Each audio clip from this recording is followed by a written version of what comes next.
Chère famille de Dieu dans le monde entier qui espère aller au royaume des cieux, je suis ravie de vous voir. Je suis Seung-min Lee, instructeur de la tribu de Barthélemy, de Nouveau Ciel, Nouvelle Terre, Shincheonji, Église de Jésus, et je serai votre présentateur aujourd'hui.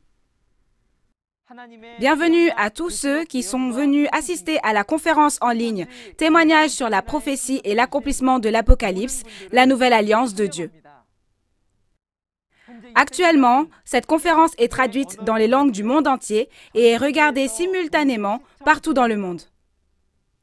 Après avoir vu les conférences qui ont eu lieu jusqu'à présent, de nombreux pasteurs du monde entier envoient des messages chaleureux de soutien et de remerciements.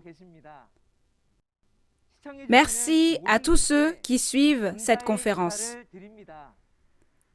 J'espère qu'aujourd'hui aussi sera un temps de grande grâce et de réalisation à travers la parole. Avant de débuter la conférence, nous allons d'abord prier Dieu le Père.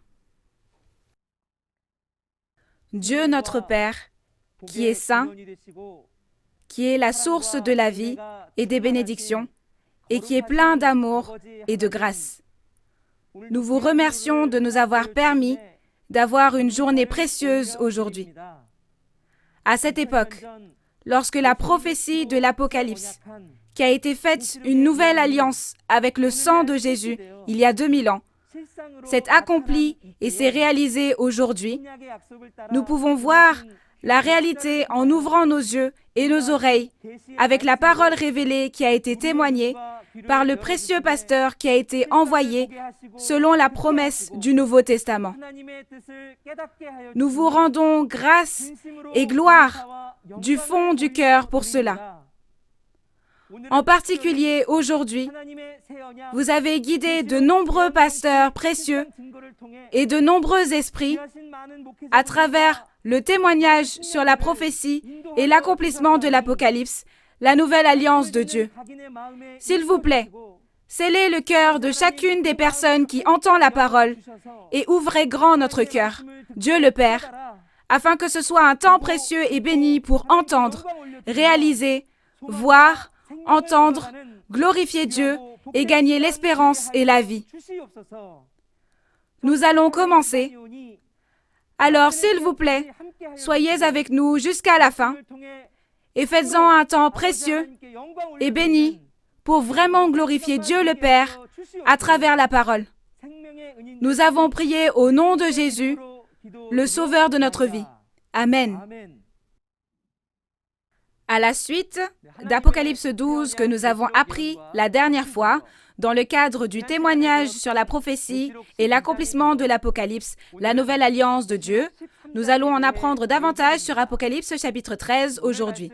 Nous allons accueillir Jong-Yeol Kwak, le chef de la tribu de Barthélemy, qui va témoigner de la parole aujourd'hui.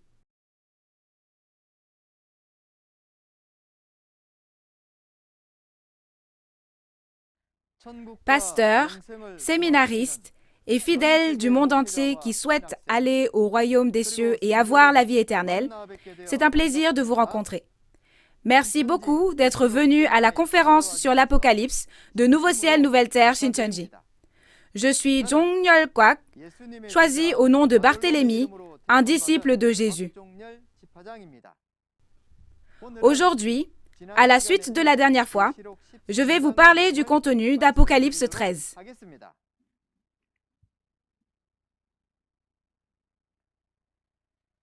Le chapitre 13 de l'Apocalypse que nous examinerons aujourd'hui est intitulé « Le peuple élu qui a reçu la marque de la bête et a trahi ». Dans Apocalypse 13, on parle du 666, le nombre qui intéresse le plus tous les croyants dans la Bible. Que pensez-vous que signifie le 666? Je vais vous parler de sa réalité à travers la parole d'aujourd'hui. Alors, j'espère que vous écouterez avec attention. Tout d'abord, un résumé de la référence. La référence que nous allons examiner aujourd'hui est ce que l'apôtre Jean a vu et écrit dans une vision il y a environ 2000 ans. Lorsque ces paroles s'accomplissent, elles n'apparaissent pas littéralement comme écrites dans la vision, mais c'est l'accomplissement physique et la réalité qui apparaissent. Cela signifie que le pasteur promis viendra accomplir la promesse. Dieu qui a prophétisé à Abraham est venu à Moïse et a accompli, et Dieu qui a promis aux prophètes de l'Ancien Testament est venu à Jésus et a accompli la prophétie. De même, les prophéties du Nouveau Testament sont également accomplies par la venue de Jésus qui les a promises. Avant que l'Apocalypse ne soit accomplie, elle était cachée et personne ne savait, mais quand elle est accomplie, l'accomplissement apparaît et il est donc impossible de mentir. Je vais donc maintenant vous témoigner des prophéties de l'Apocalypse, leur accomplissement et même leur réalité. Jésus a dit que ceux qui vont au royaume des cieux sont ceux qui gardent les paroles écrites dans l'Apocalypse sans y ajouter ni y retrancher. Par conséquent, j'espère que tous les pasteurs des églises écouteront ces paroles, les réaliseront et les enseigneront également à leurs membres. Donc j'espère que nous pourrons tous réaliser pleinement et croire à l'Apocalypse et aller au royaume des cieux sans y ajouter ni y retrancher. Le lieu des événements est le tabernacle du ciel d'Apocalypse 13, verset 6. Sa réalité est le ciel, le temple du tabernacle, c'est-à-dire le temple du tabernacle du ciel qui a trahi, et la raison pour laquelle cet endroit est appelé ciel est parce que c'est l'endroit où les 7 anges, les 7 étoiles, ont œuvré dans Apocalypse chapitre 1, 2 et 3. S'il y a des étoiles, ça devient le ciel, n'est-ce pas? Dans Matthieu 24, verset 29 et Apocalypse 6, le ciel où le soleil, la lune et les étoiles s'assombrissent et tombent est également le même ciel que le lieu des événements dans Apocalypse 13 et le même temple du tabernacle. En d'autres termes, le tabernacle des 7 chandeliers d'or où Jean a envoyé les lettres en tant que porte-parole dans Apocalypse 2 et 3 et le tabernacle du ciel dans Apocalypse 13 sont le même endroit. Le contenu des événements fait référence à la bête à 7 têtes et 10 cornes venant de la mer et faisant la guerre aux fidèles dans le tabernacle du ciel. Lors de cette guerre, la bête combat et vainc et donne la marque de la bête, le 666. C'est la trahison et la destruction, comme dans 2 Thessaloniciens 2, versets 1 à 3. Après la trahison et la destruction, Dieu a promis que le royaume éternel de Dieu sera établi et qu'il y aura le salut. J'espère que vous vérifierez la prophétie et la réalité du chapitre 13 aujourd'hui et deviendrez tous ceux qui obtiennent le royaume des cieux et l'espoir. Jetons donc un coup d'œil à la relation entre le chapitre 12 de l'Apocalypse que nous avons vu la dernière fois et le chapitre 13 dont nous allons parler aujourd'hui. Dans l'ordre numérique, Apocalypse 12 viendrait avant Apocalypse 13, mais la lecture des événements montre que ce n'est pas le cas. Le chapitre 13 vient en premier et le chapitre 12 vient après. Au chapitre 13, la bête qui est sortie de la mer, soit la bête à 7 têtes et 10 cornes, entre dans le tabernacle du ciel. C'est la première guerre dans l'Apocalypse. Et cette bête, c'est-à-dire le groupe du dragon, qui aura le pouvoir de régner en gagnant la bataille, et l'enfant né de la femme combattront dans Apocalypse 12, et c'est donc la deuxième guerre. Au chapitre 12, nous avons vu la défaite de la bête et le fait qu'elle est chassée du tabernacle du ciel à l'issue de cette deuxième guerre. Alors, regardons les paroles d'aujourd'hui, considérant qu'il y a eu la première guerre dans Apocalypse 13, avant la deuxième guerre dans Apocalypse 12. De plus, Apocalypse 13 et 14 sont des chapitres en opposition. Apocalypse 13 parle de recevoir la marque du diable et le résultat est l'enfer. Et Apocalypse 14 parle d'aller au royaume des cieux en étant scellé du sceau de Dieu et de Jésus. Pourquoi compare-t-on chaque chapitre de cette manière? C'est dans le but de chercher et de trouver le royaume des cieux. Puisque le résultat du royaume des cieux et de l'enfer sont déterminés par la marque du diable et le sceau de Dieu, il est important que tous les croyants sachent ce qu'est la marque du diable, le 666. Alors, sachons clairement, à travers le contenu d'Apocalypse 13, que nous découvrirons aujourd'hui ce qu'est cette marque. Premièrement, voyons le contenu principal d'Apocalypse 13. Le chapitre 13 de l'Apocalypse peut être divisé en deux grandes parties. Premièrement, les versets 1 à 10 concernent la bête à 7 têtes et 10 cornes qui sort de la mer.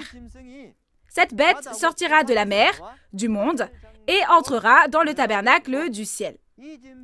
Cette bête reçoit le pouvoir du dragon, qui est Satan, et se bat contre les saints, les fidèles et les vains.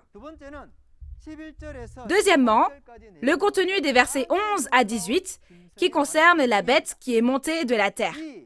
Cette bête fera une image, une idole, pour la bête qui monte de la mer, et quiconque n'adore pas l'image de la bête qui vient de la mer sera mise à mort. Il est aussi celui qui donne la marque de la bête, le 666, sur le front et la main droite des fidèles.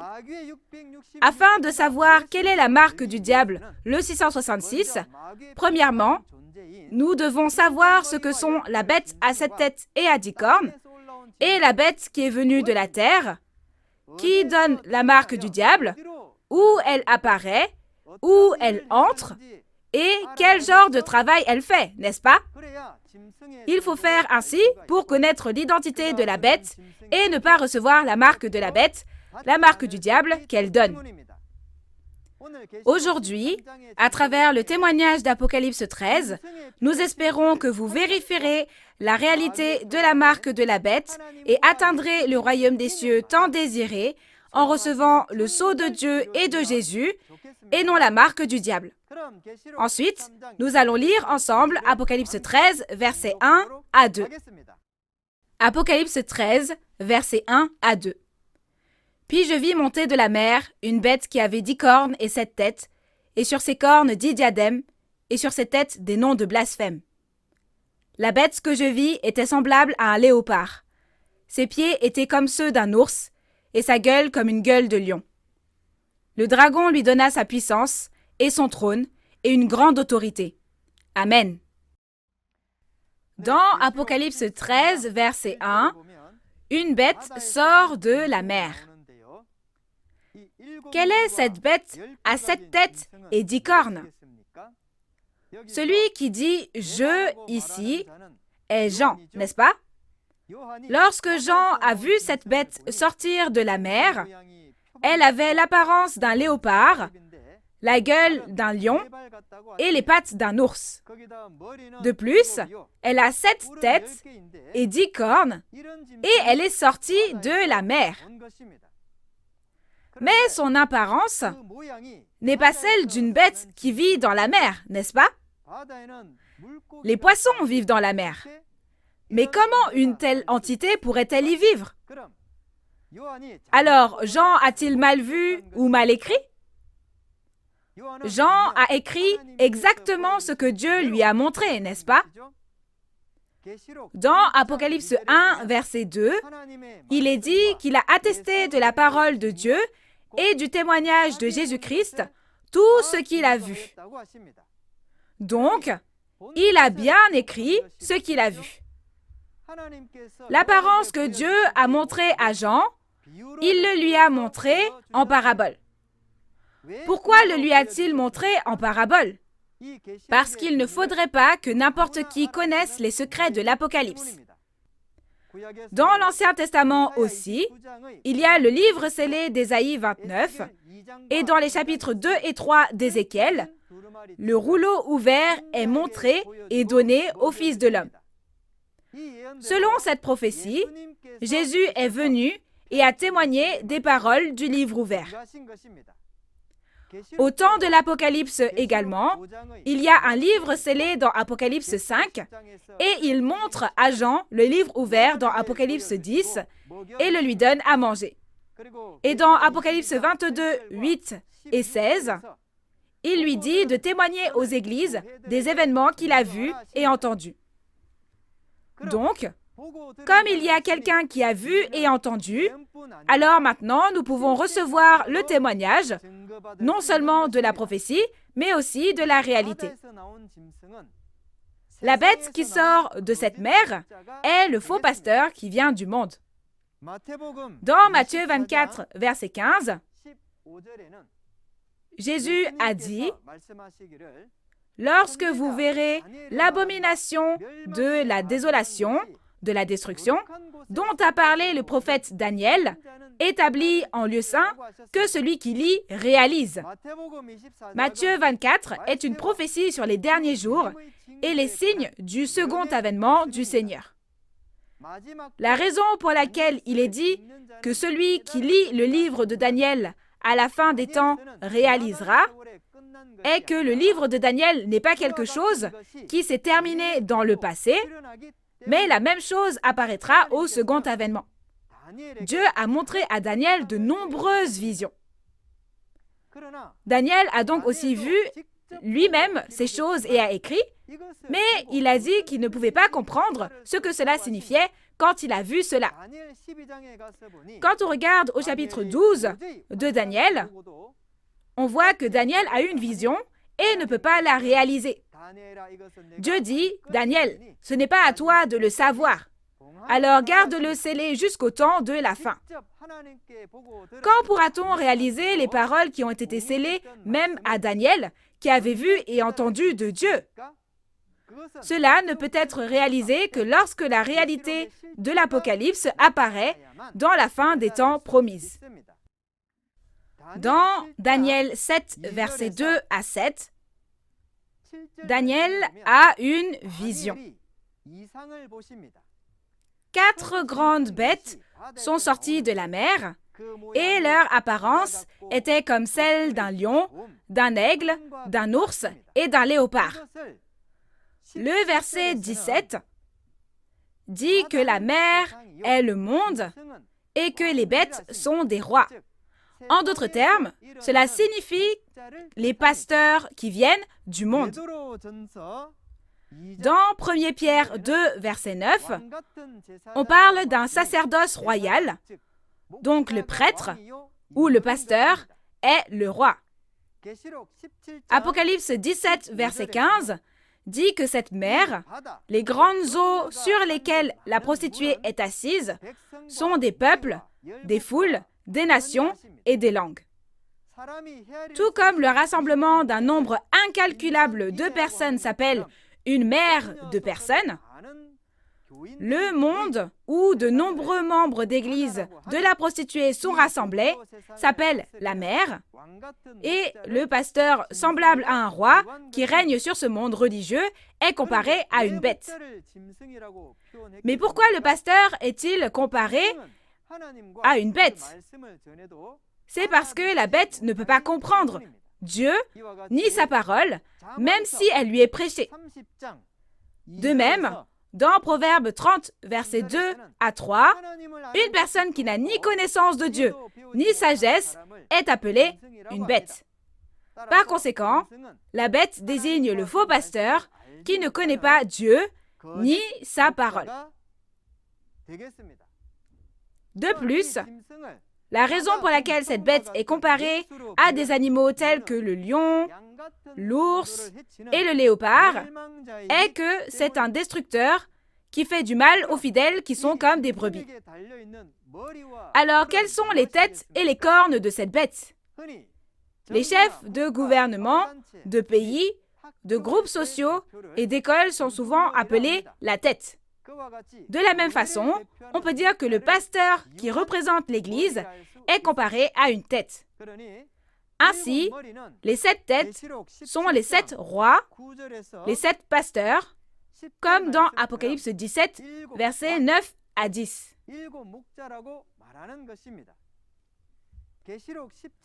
Ce sont les pasteurs qui gouvernent et contrôlent les membres d'église du monde, comme les grandes eaux, dans Apocalypse 17, verset 15.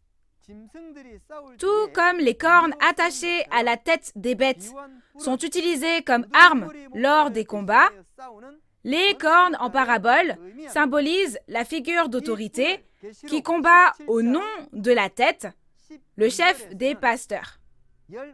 Dans Apocalypse 17, verset 12, il est dit que ces cornes sont 10 rois. Pourtant, ils n'ont pas de royaume, mais ils ont reçu l'autorité comme des rois. Ainsi, les têtes et les cornes font référence aux 7 pasteurs et aux 10 figures d'autorité appartenant au destructeur. Alors, qu'est-ce que la bête qui a reçu le trône et l'autorité de la part du dragon? Le dragon est le serpent ancien, Satan et le diable, comme il est dit dans Apocalypse 20, verset 2. Ainsi, le dragon fait référence au mauvais esprit, Satan. Satan a donné le pouvoir à de faux pasteurs, semblables à une bête. Recevoir le trône signifie que les mauvais esprits sont avec eux, et recevoir l'autorité signifie prêcher les paroles de cet esprit mauvais, c'est-à-dire Satan, et faire son œuvre. En d'autres termes, le pasteur comparé à la bête de la mer n'est pas un vrai pasteur, mais un faux pasteur, travaillant non pas en tant que porte-parole ou au nom de Dieu, mais en tant que porte-parole et au nom de Satan.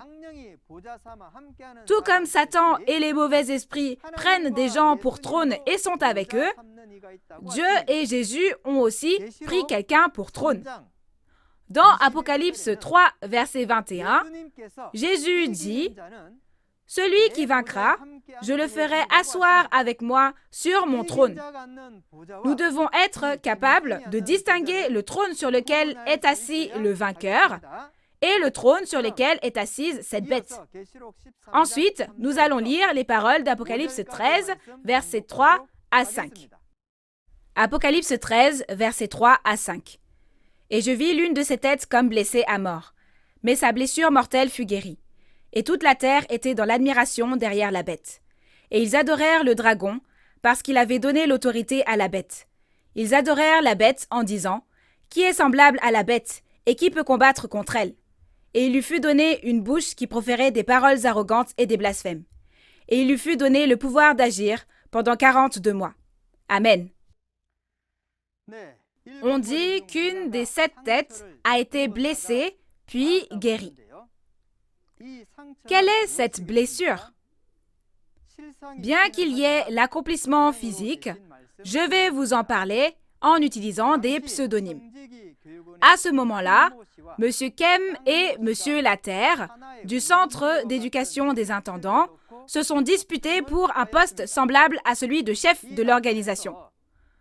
Dans cette lutte, M. Laterre, qui n'avait pas pu occuper le poste, a été blessé dans son cœur et était sur le point d'arrêter de travailler au Centre d'éducation des intendants. Ainsi, la blessure que l'une des 7 têtes a reçue est une blessure au cœur causée par une lutte pour l'autorité. Cependant, puisqu'il a été dit que sa blessure était guérie, sa blessure au cœur a été résolue car M. Laterre a obtenu cette position de chef. Ainsi, M. Laterre devient le pasteur représentatif des 7 têtes et fait l'œuvre de la destruction. Alors, maintenant, la terre entière adore la bête et le dragon.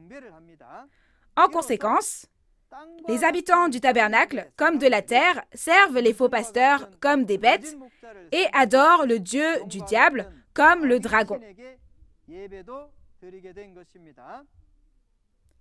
Apocalypse 13, verset 5, dit que cette bête a reçu l'autorité de travailler pendant 42 mois. Quelle est cette autorité? Dans Apocalypse 11, verset 2, il est dit que la bête, soit les païens, fouleront aux pieds pendant 42 mois et dans la référence principale, il est dit qu'il lui fut donné une bouche qui proférait des paroles arrogantes et des blasphèmes. Elle a donc reçu l'autorité de donner le sermon et de gouverner pendant 42 mois. Ces 42 mois peuvent être considérés comme la période de destruction de l'Apocalypse du Nouveau Testament. Elle s'étend de septembre 1981 à mars 1984. Une période de destruction était également promise dans l'Ancien Testament. Dans Jérémie 25, versets 9 à 11, il était dit que Juda et Jérusalem serviraient Babylone pendant 70 ans. Il y avait donc une période de destruction de 70 ans. Daniel 9, verset 2, dit aussi que la désolation de Jérusalem prendra fin dans 70 ans. De même, il y aura l'œuvre de la destruction au second avènement du Seigneur. Dans Matthieu 24, verset 15, l'abomination de la désolation, de la destruction, se tient dans le lieu saint. Dans l'Ancien Testament, c'était 70 ans, mais au second avènement, c'est 42 mois, soit 3 ans et demi, comme on peut le vérifier dans les paroles de l'Apocalypse.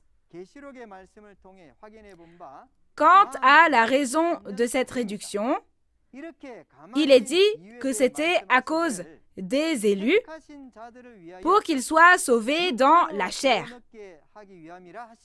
Ainsi, au second avènement du Seigneur aujourd'hui, nous pouvons voir que Jésus a promis non seulement le salut de l'esprit, mais aussi le salut du corps. Ainsi, après la fin de la période de destruction de 42 mois, comme dans Apocalypse 12, verset 10, comme l'enfant et ses frères combattent et vainquent, le dragon est chassé du tabernacle, et à travers cela, le royaume de Dieu et le salut sont établis. Ensuite, nous allons lire les paroles d'Apocalypse 13, versets 6 à 10. Apocalypse 13, versets 6 à 10. Et elle ouvrit sa bouche pour proférer des blasphèmes contre Dieu, pour blasphémer son nom et son tabernacle, et ceux qui habitent dans le ciel. Et il lui fut donné de faire la guerre aux saints, et de les vaincre. Et il lui fut donné autorité sur toute tribu, tout peuple, toute langue et toute nation. Et tous les habitants de la terre l'adoreront, ceux dont le nom n'a pas été écrit dès la fondation du monde dans le livre de vie de l'agneau qui a été immolé. Si quelqu'un a des oreilles, qu'il entende. Si quelqu'un mène en captivité, il ira en captivité. Si quelqu'un tue par l'épée, il faut qu'il soit tué par l'épée. C'est ici la persévérance et la foi des saints. Amen. Ici, cette bête combat les fidèles du tabernacle. Voyons où le combat a lieu et quel en sera le résultat.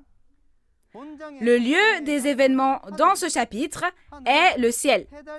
Le ciel est l'endroit où se trouvent le soleil, la lune et les étoiles, donc l'endroit où se trouvent les 7 étoiles. Les 7 messagers des chapitres 1, 2 et 3 de l'Apocalypse est le ciel. Lorsque nous pensons généralement au ciel, nous pensons en général au ciel physique. Cependant, dans Genèse 37, versets 9 à 11, la famille de Jacob est considérée comme le soleil, la lune et les étoiles. Donc le ciel avec le soleil, la lune et les étoiles peut être appelé Israël.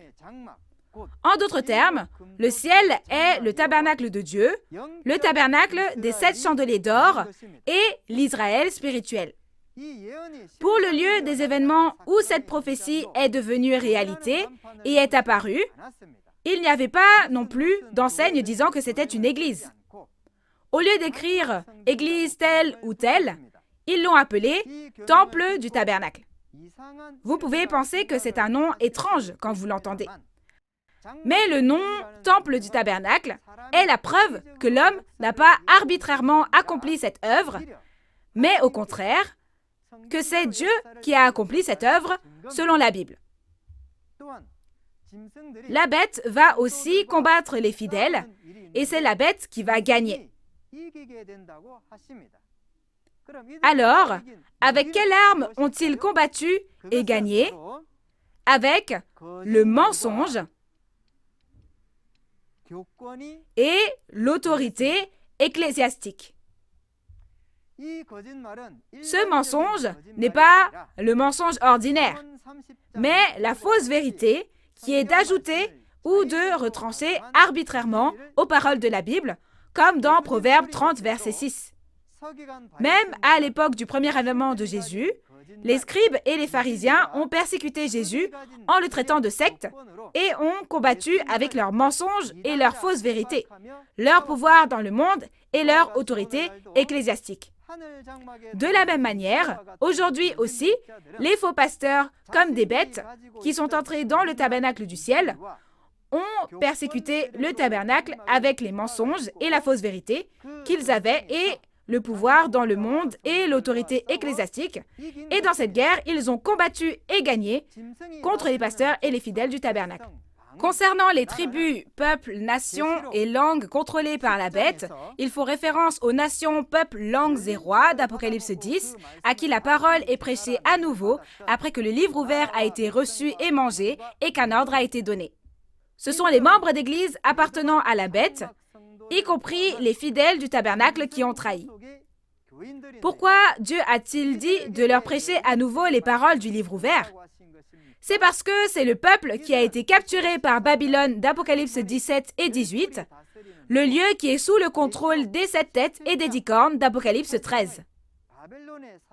Ainsi, comme dans Apocalypse 18, verset 4 et Apocalypse 17, verset 14, il leur dit « Sortez de là, mon peuple !» et dit de les faire sortir de cet endroit. Alors, quel est le résultat de ceux qui adorent la bête? Le résultat de ceux qui adorent la bête sera l'étang de feu et de soufre.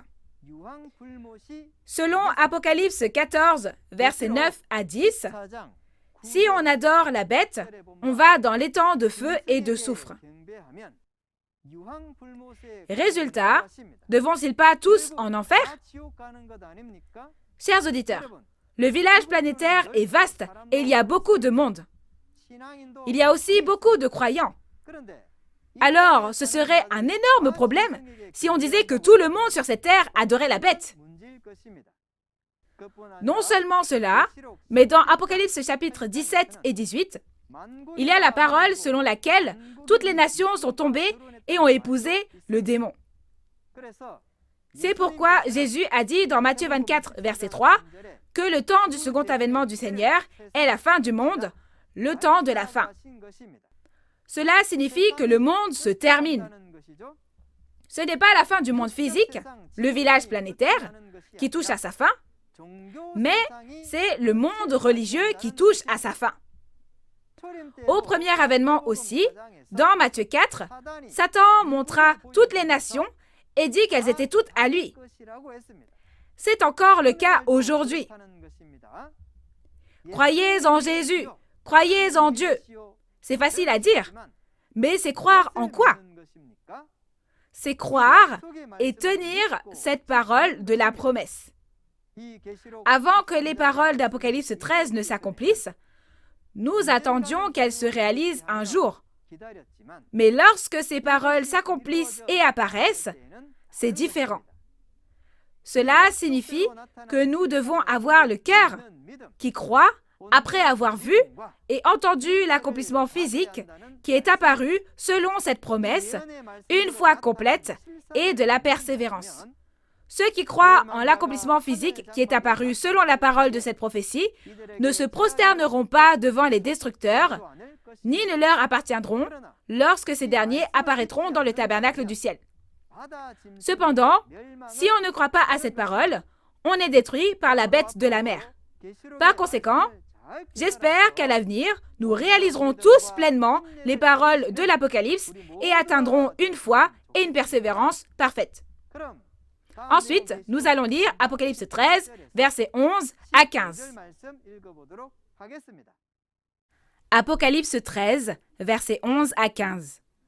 Puis je vis monter de la terre une autre bête, qui avait 2 cornes semblables à celles d'un agneau, et qui parlait comme un dragon.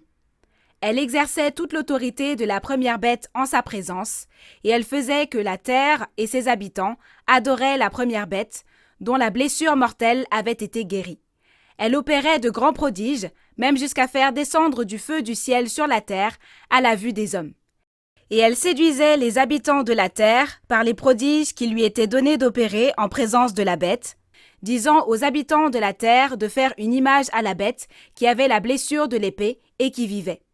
Et il lui fut donné d'animer l'image de la bête, afin que l'image de la bête parlât, et qu'elle fit que tous ceux qui n'adoreraient pas l'image de la bête fussent tués. Amen. Alors, quelle est la bête qui est montée de la terre? Premièrement, au verset 11, il est dit « Puis je vis monter de la terre une autre bête ». C'est donc un verset qui nous dit que le vainqueur a vu la bête qui est montée de la terre. Alors, quelle est la bête qui est montée de la terre? Pour connaître la marque du 666, vous devez connaître cette bête de la terre. Parce que la bête qui monte de la terre donne la marque du 666. La réalité de cette bête de la terre est Monsieur le serpent du temple du tabernacle. La bête qui est montée de la terre est la chair qui est issue du tabernacle des 7 chandeliers d'or et est devenue un avec les destructeurs. Dans Apocalypse 2, verset 6, il est appelé Nicolas, et dans Apocalypse 2, verset 14, il est comparé à Balaam, et dans Apocalypse 8 et 9, il est comparé à l'étoile absinthe. Son accomplissement physique, c'est Monsieur le serpent du temple du tabernacle. Alors, quelle est la différence entre la bête qui monte de la mer et la bête qui monte de la terre? Comme son nom l'indique, la bête de la mer vient de la mer, c'est-à-dire le monde, et la bête de la terre vient de la terre, c'est-à-dire le tabernacle. Les deux sont des bêtes, donc ils ont en commun d'être les destructeurs. La différence est que la bête de la mer est le destructeur qui entre dans le tabernacle depuis le monde, pas le tabernacle du ciel. La bête qui monte de la terre est celle qui était sur la terre, c'est-à-dire le tabernacle, et c'est donc le destructeur issu du tabernacle. Comme Balaam a enseigné à Balak dans Apocalypse chapitre 2 et 3, nous pouvons voir que la bête de la mer et la bête de la terre sont devenues une et ont fait l'œuvre de la destruction. Voyons ce que fait la bête qui est montée de la terre. Il est dit qu'elle parle comme un dragon et exerce l'autorité de la première bête. Elle prêche la doctrine du dragon en tant que porte-parole et agit au nom de la bête de la mer. On dit aussi qu'elle fait adorer la bête qui est sortie de la mer, et cela signifie qu'elle fait croire et suivre cette bête de la mer, le pasteur de la destruction, comme si c'était le vrai pasteur. On dit aussi qu'elle fait descendre le feu du ciel. C'est la bête de la terre qui fait descendre le feu du ciel vers la terre, n'est-ce pas? Mais ce n'est pas un feu physique à prendre au pied de la lettre. L'Apocalypse de Jean est écrite en parabole et en vision. Lorsque la bête de la terre fait descendre le feu du ciel, elle fait descendre la doctrine de la bête vers les fidèles sur l'autel du tabernacle et tue leur esprit vivant. Jérémie 5, verset 14 dit que la parole de Dieu est comme le feu. Aussi, Jésus dit dans Luc 12, verset 49, « Je suis venu jeter un feu sur cette terre. » Alors, est-ce qu'un feu physique sortait de la bouche de Jésus? Ce n'est pas ça, n'est-ce pas? De la bouche de Jésus sont sorties les paroles de vérité. Le feu de la bête, à l'inverse, est la fausse doctrine qui sort de la bouche du faux pasteur. Dans Apocalypse 9, verset 17, les cavaliers de Satan sortent, et quand on regarde leurs chevaux et leurs cavaliers, du feu, de la fumée et du soufre sortent de leur bouche, et ils tuent un tiers des hommes avec cela. Le feu ici n'est pas le feu physique, et la mort n'est pas la mort physique non plus. C'est le feu spirituel, la fausse doctrine et la mort spirituelle, soit la mort des esprits des fidèles. À l'inverse, dans Apocalypse 11, verset 5, le feu sort de la bouche des deux témoins et consume leurs ennemis. Il ne s'agit pas de consumer le corps avec le feu physique, mais de consumer l'esprit de l'ennemi avec la parole de vérité, qui est un feu spirituel. De même, les paroles et les fausses doctrines qui sortent de la bouche de la bête de la terre deviennent du feu et tuent les esprits des fidèles du tabernacle. Alors, quelle est l'image, soit l'idole faite par la bête? Les idoles sont de faux pasteurs établis par le destructeur. Dans Apocalypse 2, il est dit qu'ils ont mangé les viandes sacrifiées aux idoles, et c'est précisément de ces idoles dont on parle ici. Le lieu des événements d'Apocalypse 2 et 3 et d'Apocalypse 13 est donc le même, n'est-ce pas? De plus, dans Daniel chapitre 3, le roi Nebuchadnezzar de Babylone fait faire une idole et tue tous ceux qui ne l'adorent pas. Dans Apocalypse 13, ils ont érigé des idoles et ils veulent tuer ceux qui ne se prosternent pas parmi les fidèles dans le tabernacle du ciel. On peut donc dire que c'est une situation similaire à celle de Daniel 3, où le roi de Babylone érige une idole. Alors, qu'est-ce que l'image, l'idole en parabole, dont on parle dans les prophéties de la Bible? Dieu dit dans Habakkuk 2, verset 18, que les idoles sont de faux enseignants. Quand on dit idole, on pensait à une idole physique, au fait de se rendre dans un temple pour faire un Bouddha et se prosterner devant lui. Mais ce n'est pas le cas. Une idole physique est juste un morceau de fer qui ne peut pas bénir les hommes ni leur nuire. Les idoles ici parlent de personnes, c'est-à-dire de faux pasteurs. La prophétie selon laquelle la bête de la terre a érigé une idole s'est également accomplie aujourd'hui. Dans la réalité, il y a 17 évangélistes du temple du tabernacle qui ont été ordonnés pasteurs. À cette époque, les pasteurs, comme des bêtes qui sont entrés dans le tabernacle, ont ordonné pasteurs d'une seule imposition des mains 17 évangélistes issus du tabernacle qui ne sont pas allés à l'école de théologie et n'ont pas obtenu de diplôme. Si une personne qui n'est pas diplômée d'une école de théologie devient pasteur avec une seule imposition des mains, quel est le besoin des écoles de théologie?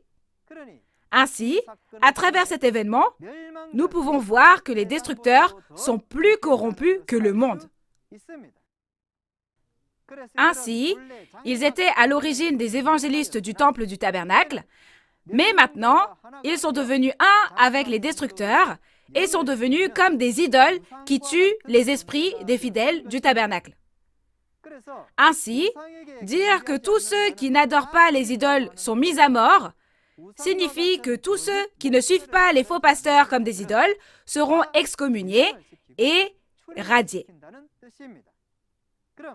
Ensuite, regardons la marque de la bête, le 666. Nous allons lire ensemble la parole d'Apocalypse 13, versets 16 à 18. Apocalypse 13, versets 16 à 18. Et elle fit que tous, petits et grands, riches et pauvres, libres et esclaves, reçussent une marque sur leur main droite ou sur leur front, et que personne ne put acheter ni vendre sans avoir la marque, le nom de la bête ou le nombre de son nom. C'est ici la sagesse, que celui qui a de l'intelligence calcule le nombre de la bête, car c'est un nombre d'hommes, et son nombre est 666. Amen. Le 666, qui est la plus grande interrogation de beaucoup de personnes dans la Bible, apparaît enfin dans Apocalypse 13, versets 16 à 18. Chers auditeurs, à quoi ressemble vraiment ce 666? Est-ce vraiment le code barre dont on parle dans le monde? Aujourd'hui, je vais vous révéler le véritable sens et la réalité du 666. Pour comprendre cette marque du 666, il faut d'abord savoir ce que sont une marque et un sceau. Au final, le sceau et la marque ont le même sens. Dans les chapitres 13 et 14 de l'Apocalypse, nous trouvons des informations sur le sceau, soit la marque. L'un est la marque du diable et l'autre est le sceau de Dieu et de Jésus. Dans Apocalypse 13, ils reçoivent la marque du diable et vont en enfer. Et dans Apocalypse 14, ceux qui sont scellés du sceau de Dieu et de Jésus vont au royaume des cieux. Le nombre de la bête, le 666, est aussi appelé la marque de la bête et fait référence à la doctrine et aux enseignements du pasteur comme une bête. La marque de la bête est la doctrine et le dogme de la bête. Dans 1 Timothée 4, versets 1 à 2, il est dit que ceux dont la conscience a été flétrie, ceux qui ont reçu la marque de Satan, sont ceux qui se détournent de la foi et suivent les enseignements des esprits séducteurs, trompeurs et des démons. D'un autre côté, Jean 3, versets 31 à 34, dit que ceux qui reçoivent le témoignage de Jésus sont scellés. Ceux qui ont été scellés du sceau de Dieu et de Jésus sont ceux qui acceptent la parole. Mais dans Apocalypse 13, la marque a été donnée avec le nom de la bête, n'est-ce pas? Si le nom de Dieu est la parole de Dieu dans Jean 1, verset 1, alors le nom de la bête fait référence à la doctrine de la bête. En d'autres termes, donner la marque avec le nom de la bête signifie transmettre la doctrine et le dogme de la bête. Alors, où ont-ils reçu la marque? Il est dit qu'ils l'ont reçue sur le front, n'est-ce pas? À travers cette réalité qui est apparue, nous pouvons aussi réaliser comment la prophétie s'est accomplie. Où les 17 évangélistes issus du temple du tabernacle ont-ils reçu l'imposition des mains sur la tête? Ils ont reçu la marque sur le front et où aussi? Sur la main droite, pas sur la gauche. Et la prophétie s'est accomplie lorsque les membres du temple du tabernacle ont levé la main droite et ont prêté serment et ont dit accepter la doctrine de la bête.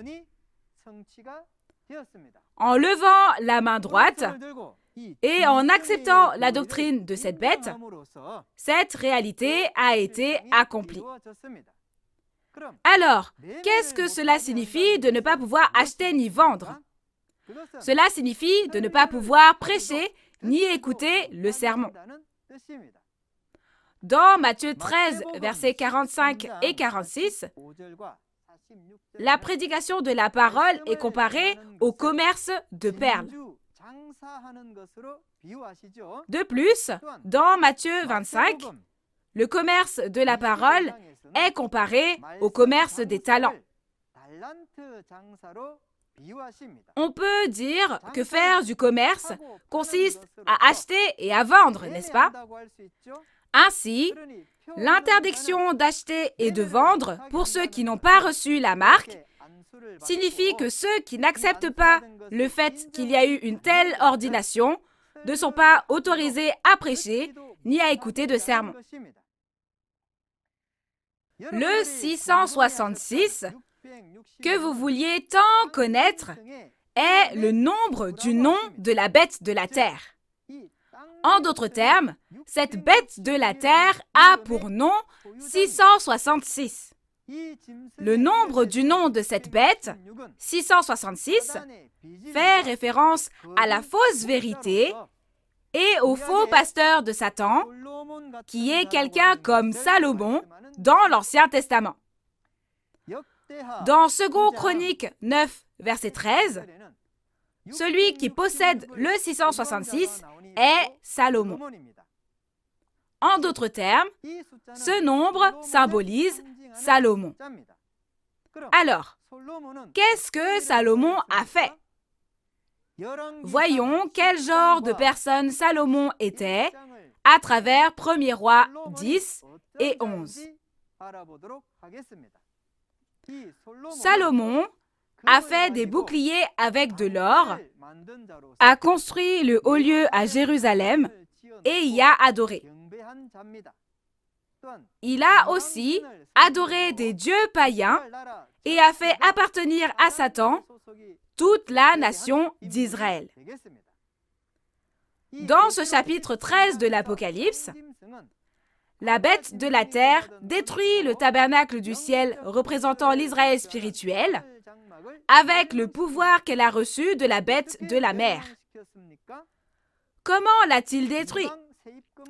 Il a reçu des doctrines païennes semblables à l'or des impôts des païens et a établi des évangélistes comme des idoles dans le temple du tabernacle et s'est protégé en les utilisant comme boucliers.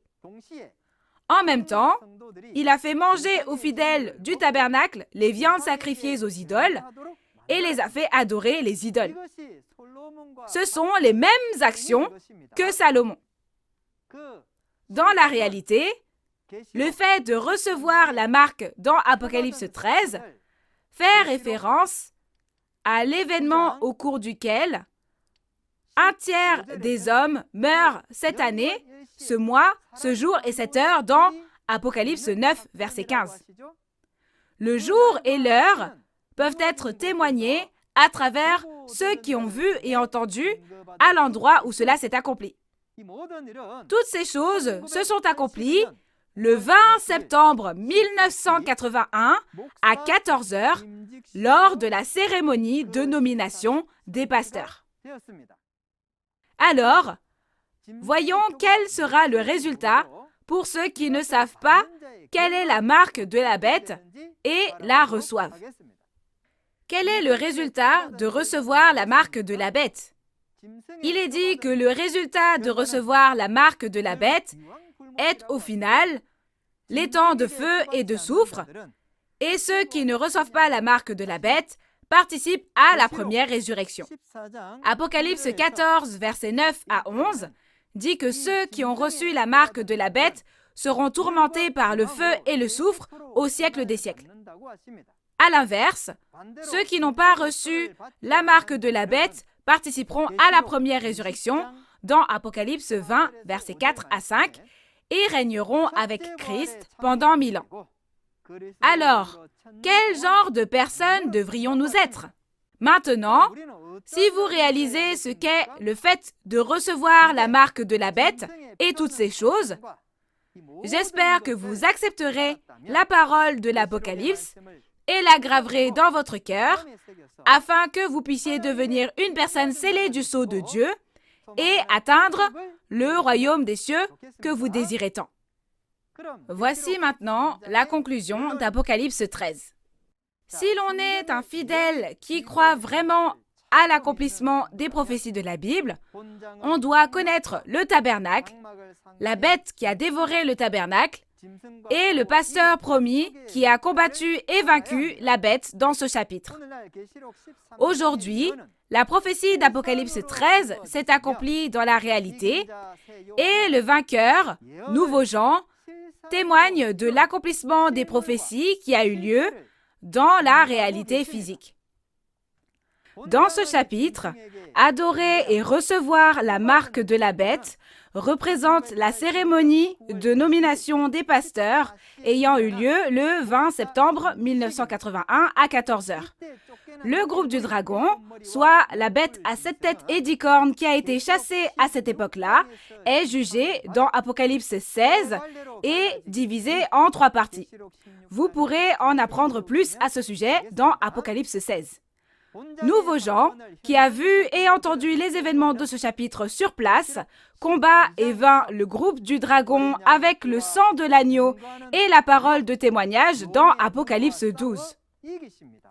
À travers le vainqueur, le royaume de Dieu est établi et le royaume de Dieu vient à cet endroit pour vivre avec nous éternellement. Les événements d'Apocalypse 13 que nous avons examinés aujourd'hui se sont accomplis dans le temple du tabernacle à Kwachon aujourd'hui et le pasteur promis de Nouveau Ciel, Nouvelle Terre, Shincheonji, qui a vu et entendu tout cela, les a combattus et les a vaincus dans Apocalypse 12 et ainsi le royaume de Dieu a été établi aujourd'hui. Pourquoi a-t-il été prophétisé dans Matthieu 8 versets 11 à 12, que ceux qui viendront de l'Orient et de l'Occident seront assis dans le royaume des cieux et que les fils du royaume seront chassés? C'est parce que les mêmes fils du royaume, dans Apocalypse 13, ont trahi et adoré des dieux païens. Et c'est parce que ceux qui ont été moissonnés de l'Orient et de l'Occident sont les bons grains nés de la semence de Dieu, qui ont été scellés avec la parole et fondés en 12 tribus. La prochaine fois, nous en apprendrons davantage sur la moisson et la montagne de Sion, le royaume de Dieu créé en scellant du sceau de Dieu, à travers Apocalypse 14. Le second avènement du Seigneur n'est pas un signe ordinaire, mais le son de trompette annonçant la fin du monde, tout comme un son de cloche marque la fin de quelque chose. C'est le moment où l'ancienne ère est passée et la nouvelle ère arrive, où le premier ciel et la première terre passent, et un nouveau ciel et une nouvelle terre sont créés.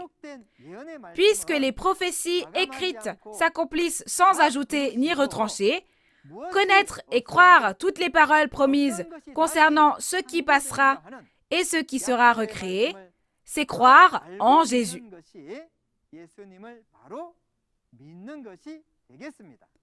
Tout comme Moïse et Jésus ont témoigné selon ce qu'ils ont vu et entendu de Dieu, aujourd'hui, le président de Nouveau Ciel, Nouvelle Terre, Shincheonji, Man Hee-lee, est aussi celui qui témoigne de ce qu'il a vu et entendu de Jésus en tant que messager de Jésus dans Apocalypse 22, verset 16.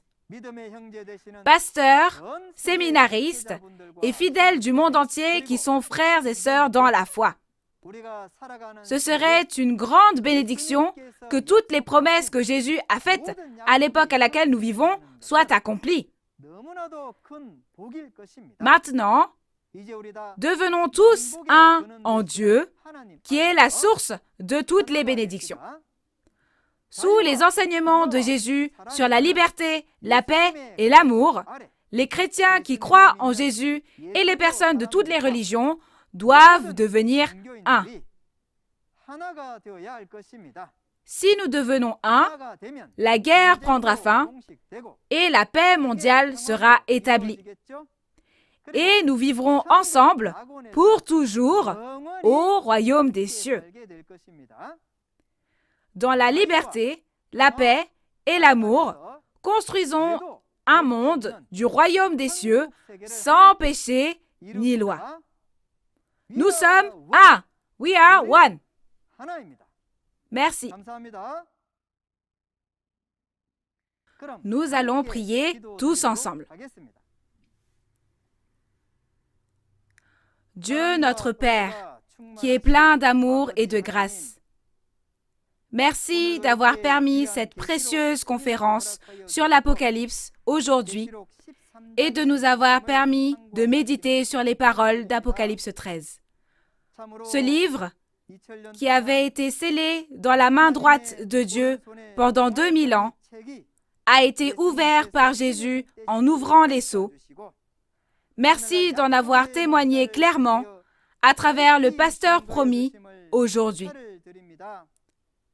Veuillez nous bénir tous afin que nous puissions tous atteindre le royaume des cieux et la vie éternelle en réalisant l'Apocalypse, la loi de la nouvelle alliance. S'il vous plaît, faites en sorte qu'il n'y ait pas une seule personne qui ne puisse réaliser et accordez-nous les yeux pour voir, les oreilles pour entendre et le cœur pour réaliser, afin que tous les peuples du monde puissent connaître la vérité et œuvrer pour le royaume de Dieu et la vie éternelle. Nous rendons grâce pour toutes choses et nous prions toutes ces paroles au nom de Jésus. Amen. Je regardais et voici l'agneau se tenait sur la montagne de Sion et avec lui 144 000 personnes. Alors l'agneau ici se réfère à Jésus, n'est-ce pas? Où Jésus viendra-t-il lors du second avènement? Il vient sur cette montagne de Sion. Le lieu de rencontre qui relie Jésus et les 144 000, c'est la montagne de Sion, n'est-ce pas? N'y a-t-il que les 144 000 qui doivent aller au royaume des cieux où se trouvent Dieu et Jésus? Tous les pasteurs qui écoutent cette parole seront les meilleurs pasteurs, reconnus par Dieu, s'ils réalisent d'abord la parole, puis témoignent de la parole de vérité aux fidèles qui leur appartiennent, afin qu'ils puissent être moissonnés. Chers auditeurs, avez-vous reçu beaucoup de grâce à travers la parole aujourd'hui? Comme vous avez pu le voir dans la vidéo, ce jeudi, l'instructeur Jong-Woo Lee de la tribu de Pierre prêchera la parole sur Apocalypse 14. L'heure est la même qu'aujourd'hui, à 10 heures. J'espère que vous participerez et réaliserez la vraie volonté de Dieu et le royaume des cieux. Tous ceux qui apprennent les paroles de l'Apocalypse à travers cette conférence, nous marchons ensemble sur le chemin du royaume des cieux, pas à pas. Nous espérons que vous continuerez avec nous sur ce chemin jusqu'à la fin. En plus de ce que vous avez entendu aujourd'hui, si vous avez d'autres questions ou demandes de renseignements sur l'Église Nouveau Ciel Nouvelle Terre Shincheonji et sa doctrine, veuillez nous contacter au numéro de téléphone affiché à l'écran. Nous vous guiderons en détail et avec amabilité. Enfin, nous rendons grâce et gloire à Dieu d'avoir permis ce temps afin que le monde entier devienne un dans la vérité. Nous allons conclure en faisant la prière que le Seigneur nous a enseignée. Nous allons faire le Notre Père tous ensemble. Notre Père qui es aux cieux, que ton nom soit sanctifié, que ton règne vienne, que ta volonté soit faite sur la terre comme au ciel. Donne-nous aujourd'hui notre pain de ce jour. Pardonne-nous nos offenses, comme nous pardonnons aussi à ceux qui nous ont offensés. Et ne nous laisse pas entrer en tentation, mais délivre-nous du mal. Car c'est à toi qu'appartiennent le règne, la puissance et la gloire pour les siècles des siècles. Amen.